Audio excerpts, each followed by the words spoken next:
Hi everybody, it's Giselle from Kids Yoga Stories. Today's tip comes from a question that both Karyn and Emma asked about how long should children stay in the yoga pose. Now this is tricky. This is one of those answers that falls into kind of it depends category, because here I'm gonna talk about a few of the things that we have to think about to answer this question more specifically for your situation. So some things to consider: how old the children are. Do they have any special needs or body restrictions or limitations? What is the intention of the pose? So are you trying to build strength and flexibility, and are you doing boat pose to go on a journey somewhere down a river and you want to hold that pose?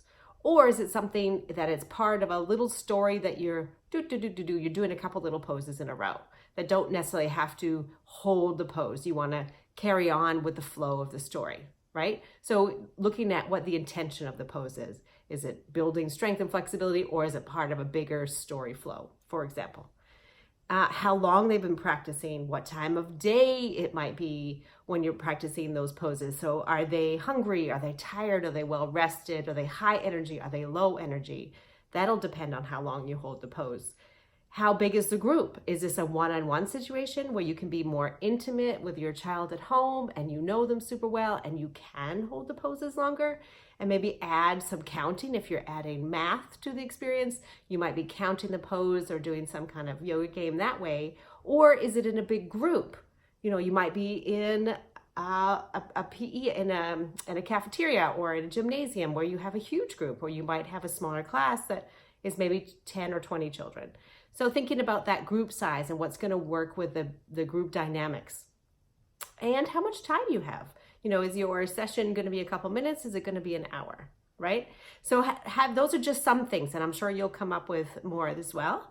But the main thing, here's the main thing to take away from this, is tune into your children. Tune into their children. What do I mean by that? Connect with them. Really find out where they're at, what they need.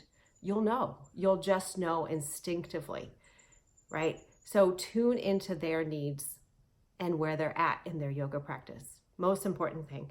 And really, at the end of the day, kids yoga is more about having fun with movement, not necessarily on perfectly aligned poses like it is in an adult yoga class. So putting that all together, have fun, tune into your children, figure out where the pose sits in the context of what your lesson is. I hope that helps. Please share any ideas to help. Add your thoughts and opinions to this question that Karyn and Emma were asking.